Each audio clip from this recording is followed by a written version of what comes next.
Good morning student, myself Mrs. Neeta Balwani from St. Joseph Public School, Tok. And in the previous class, in the previous lecture, we have started chapter 2 and we have done the system, respiratory system. And I have sent you the question answers of chapter 1 in your group. So please do the question answers in your notebook and start learning for your exams. So students, now this is the time to open your books because we are going to start the next system, that is circulatory system. So just start it, take your pencil and start circulatory system. So the circulatory system is composed of heart and blood vessels. तो देखिए जो circulatory system होता है basically it is composed of heart and blood vessels. मतलब इसमें कौन कौन से ऑर्गन्स होते हैं वो इन्वॉल्व होते हैं, इंक्लूड होते हैं, that is heart and blood vessels. Circulatory system transport oxygen and nutrient rich blood through out the entire body. अब देखिए जो सर्कुलेटरी सिस्टम होता है उसका क्या काम होता है, व्हाट इज द वर्क. तो सर्कुलेटरी जो सिस्टम होता है इट ट्रांसपोर्ट ऑक्सीजन, है ना, जो गैस हम ब्रीद इन करते हैं, ठीक है, ऑक्सीजन. और जो न्यूट्रिएंट रिच ब्लड होता है, न्यूट्रिएंट रिच ब्लड का मतलब न्यूट्रिएंट रिच ब्लड होता है the blood which has amount of vitamins, minerals, ठीक है, ग्लूकोज. तो ऐसा जो ब्लड होता है nutrient rich blood plus oxygen, उसको वो पूरे बॉडी के अंदर ट्रांसपोर्ट करने का काम करता है. तो who does the work, who does this work to transport nutrient rich blood and oxygen throughout the body. तो this is the work of circulatory system. Okay, blood is pump throughout the body by heart. We all know जो blood जो pump करने का जो काम होता है वो कौन करता है, it is done by the heart.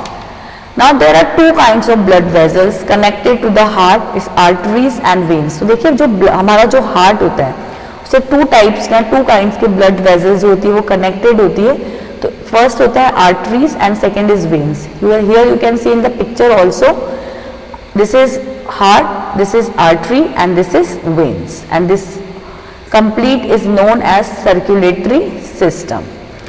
Arteries, now the next is arteries carry blood away from the heart to various parts of the body, and veins carry blood to the heart from various parts of the body. Now इन दोनों का काम क्या होता है, what is the work of arteries. तो देखिए arteries जो होती है they carry blood away from the heart, मतलब वो हार्ट से ब्लड को लेकर और हमारे जो डिफरेंट पार्ट्स हैं, जो various part of the body है वहां तक पहुंचाती है, ठीक है.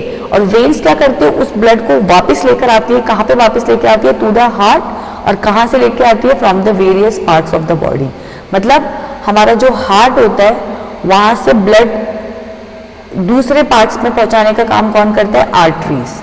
और वापस जो दूसरे पार्ट्स होते हैं वहां से ब्लड वापस हार्ट तक पहुंचाने का जो वर्क होता है, जो काम होता है, वो कौन करता है, वेन्स. तो this is the work of arteries and veins. अब होता है कैपिलरीज. तो देखिए कैपिलरीज जो होता है are small blood vessels. Small blood vessels होती है that link arteries with veins. मतलब जो आर्टरीज होती है, जो वेन्स होते हैं, उनको लिंक करने का काम, ये artery and this is vein, इन दोनों को जो लिंक करने का काम, मतलब इनको जोड़ने का जो काम होता है वो कौन करती है, कैपिलरी. और कैपिलरी जो है they are small blood vessels. Now veins bring deoxygenated blood. मतलब कौन सा deoxygenated blood means blood with less oxygen and more carbon dioxide. मतलब ऐसा ब्लड जिसमें ज्यादा तो कार्बन डाइऑक्साइड होता है, लेस अमाउंट ऑफ ऑक्सीजन होता है, ठीक है. तो जो डीऑक्सीजनेटेड जो ब्लड होता है उसको हार्ट तक लेके जाती है, ठीक है. कौन लेके जाती है, veins. Then this blood reaches to the lungs from the heart. और फिर उस हार्ट से वो ब्लड जो होता है, वो डीऑक्सीजनेटेड जो ब्लड होता है वो कहाँ पहुंचता है, लंग्स पे. और देखिए लंग्स जो होता है वो हमारे ब्लड को प्योरीफाई भी करता है थ्रू जो कि पूरा रेस्पिरेशन होता है वो कहाँ होता है, लंग्स, है ना, लंग्स के अंदर होता है. तो जो ब्लड प्योरिफिकेशन का जो काम होता है या ब्लड प्योरीफाई करने का जो काम होता है वो बेसिकली लंग्स में होता है. इसीलिए जो डीऑक्सीजनेटेड जो ब्लड होता है इसको लंग्स तक पहुंचाते हैं और फिर लंग्स के अंदर, और इसको पहुंचाने का काम कौन करता है, इसको पहुंचाने का काम करते हैं वेन्स, ठीक है. और फिर उसके बाद में वो लंग्स के अंदर वो ब्लड जो होता है वो प्योरीफाई होता है. Here the oxygen enters in the blood, मतलब वही प्योरीफाई होता है, मतलब वहां से उस ब्लड के अंदर ऑक्सीजन जो होता है सफिशिएंट अमाउंट ऑफ ऑक्सीजन जो होता है वो उसके अंदर इन्वॉल्व होता है, इंक्लूड होता है, and then it reaches to heart from there arteries carry this oxygenated blood. अब ऑक्सीजनेटेड ब्लड मतलब ब्लड रिच विथ ऑक्सीजन, जिसमें oxygen sufficient amount of oxygen होता है, ठीक है। तो वहां से वो जो ब्लड होता है उसको कहाँ हार्ट तक वापस पहुंचाने का जो काम होता है वो कौन करता है? आर्टरीज। तो आपको बहुत ध्यान से पढ़ना है कि आर्टरीज का क्या काम होता है और वेन्स का क्या काम होता है, ठीक है, to the different part of the body. तो वो जो ऑक्सीजनेटेड ब्लड होता है, मतलब जो वो प्योरीफाइड ब्लड होता है, ऐसा ब्लड जो रिच होता है विथ ऑक्सीजन, उसको दूसरे पार्ट्स तक पहुंचाने का काम जो होता है, हु डज दिस वर्क? तो आर्टरीज। तो in this way the blood keeps flowing throughout the body, और इस वे के अंदर हमारी पूरी बॉडी के अंदर जो ब्लड जो होता है वो क्या करता है? फ्लो करता है, ठीक है।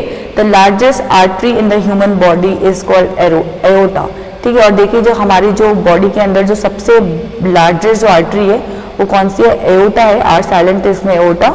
और ये कहाँ से स्टार्ट होती है? It starts from the lungs to abdomen, ठीक है। ये हमारे लंग्स से स्टार्ट होती है और कहाँ तक जाती है? एब्डोमेन, हमारे पेट तक जाती है।